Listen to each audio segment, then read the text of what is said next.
Hi, I'm Sarah Bernardo, Associate Digital Media Editor, and welcome back to the Devil's Advocate podcast, Room 204, where we talk about everything from news to pop culture to local Stanton events. Today's episode will focus on the medium of food. We will be talking to Stanton students who love to bake to learn why they enjoy it and how it benefits their mental health and personal life. We will also talk to Carlos Alvarez, who will be reviewing Black Adam.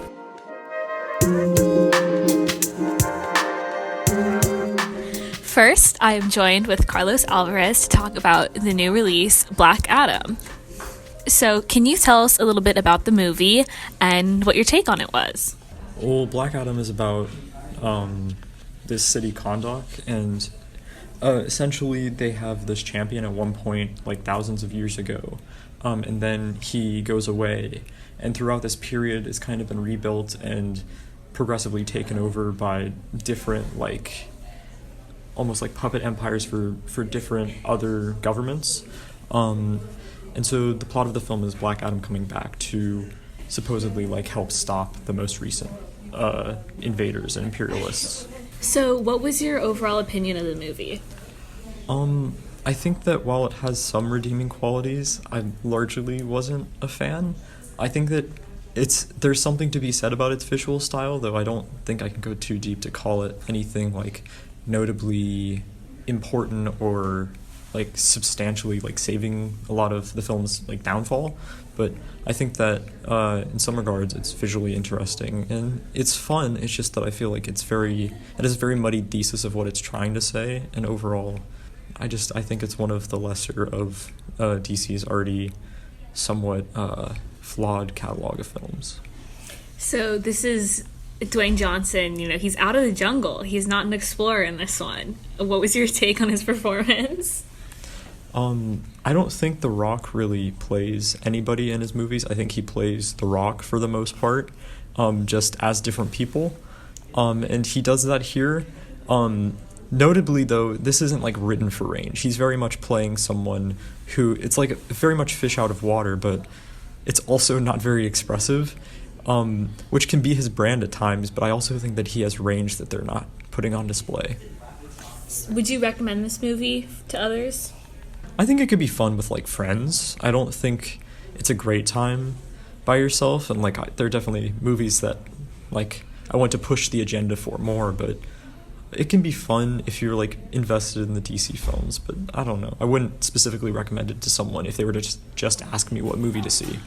How would you say this compares to other DC films you've seen? Well, I said it was lesser, but I think maybe middle of the road. I think a lot of the work in the early stages of the DCEU and a lot of what Zack Snyder was doing was flawed, in a way that was just completely shapeless. And while this kind of lacks that and has a lot of it just has qualities that I like more. There are definitely films that they've made that have been better on the whole.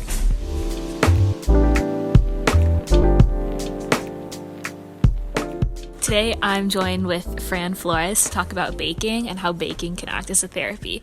So can you tell us a little bit about yourself, grade level, baking, why you like to do it?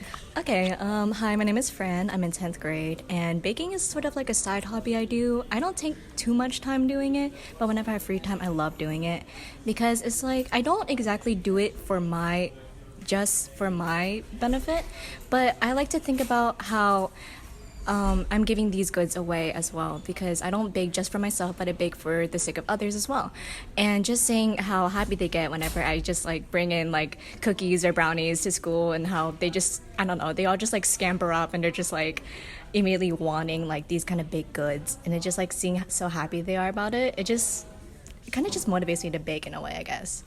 So would you say that's sort of the prime motivation behind your baking, is the sharing with others aspect? Mm-hmm. Oh, definitely, because I definitely cannot finish a rack of brownies by myself, because I'll feel bad afterwards if I just ate all that sugar. Mm-hmm. So I'm just okay, I'll just give away to some people, and they just seem to enjoy it as well.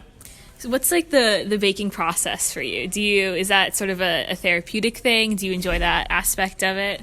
It is therapeutic because it's like the moment I start, I kind of just get into it, and suddenly it's like all my troubles are just like gone away because I'm so focused on like making these brownies or focused on making these cookies, and it's like, yeah, it just disappears, you know?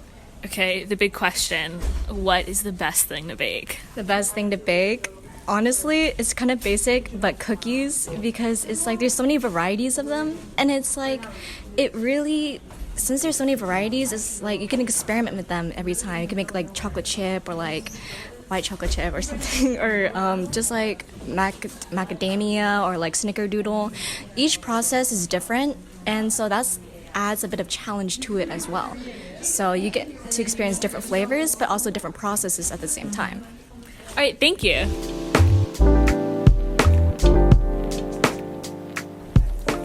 Next, we will hear from Carmelita Coy about her appreciation for baking. So, Carmelita, can you tell us a little bit about yourself and how you got into baking? Okay, hi guys, I'm Carmelita. I don't really remember when I got into baking. It's always been a really big part of my life, and especially my dad's life. I have a lot of memories in baking, and there have been times where I've been like taking a break from it, but it's always something that's just there, and that's just really easy to do. So yeah. So baking is something that you bond with your dad over? Oh yeah, definitely. He used to spend a lot of time baking as a child because his social life wasn't really that great as a child. So he used to spend a lot of time baking, and his mom would clean the dishes if he gave whatever he baked to around the town. So yeah, that was pretty great. And he really likes sweets, and my mom really doesn't, so it's just a bonding moment for me and him to go over. And yeah. So with baking, would you say it's a therapeutic experience for you? It definitely is something that I've used to calm myself down. It's very rewarding to, like, after a stressful day, just come home and bake, and then after a couple hours you get a delicious treat that you can just, enjoy and have a fun time with. It definitely brings really great memories back. My very first word was associated with baking, so it was pretty cool and pretty sweet. Yeah. What word was that? It was 2, because my dad asked me how many eggs were in some brownies that I made. So yeah. Would you recommend baking to others as a stress relief? I definitely would. I feel like baking is a really great way to let go of anything that you've been dealing with. You get rewarded with a sweet treat at the end. And yeah, I mean, it might take a while to perfect whatever dish you're trying to make, but after you do, like, you can have that for your kids or for whatever you want. What's your favorite thing to bake? Okay, my favorite thing to bake is brownies, but I do some cupcakes every once in a while, some cobbler and pound cakes. Thank you so much for talking with us today. Yeah, of course.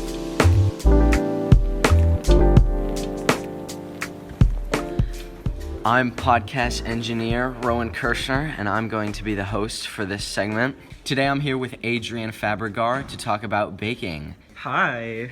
So why don't you tell us a little bit about yourself? What grade are you in before we get started? Well, as Rowan mentioned, my name's Adrian Fabregar, and I'm a 10th grader. Okay, so this episode is about baking. You like to bake, right? Yeah, I love baking. It's one of my favorite hobbies. So what are some kinds of things that you like to bake? Well, my favorite things to bake are like brownies and cookies. I make like a variety of those and like different variations. I'm open to a lot of different things of baking. So what's your favorite part of baking? What really makes you want to do it? My favorite part of baking is actually finishing the baking. Well, of course, the whole process is fun too, but it's also being able to give your good sweets to everyone and seeing how they like it and like the smile and like laughs they give off. It's really nice. Would you say baking acts as sort of a therapy for you in any way? Oh, for sure. It helps to like keep your mind off of things that may make you feel anxious or worried, as you have your whole mind focused on the ingredients and procedure of baking whatever you're cooking. That's really great. Thank you for talking to us today, Adrian. And with that comes the end of this episode of Room 204. This podcast is produced by podcast engineer Rowan Kirschner and hosted by me, Sarah Bernardo. Thank you for listening, and thanks to Carlos Alvarez, Carmelita Coy, Fran Flores, and Adrian Fabregar for participating in this episode. The theme music for this episode was created by Isaiah Fluardi. Be sure to follow us on Twitter and Instagram at SCP Newspaper, and stay tuned for the next episode of Room 204, where we will cover more stories about the Stanton community.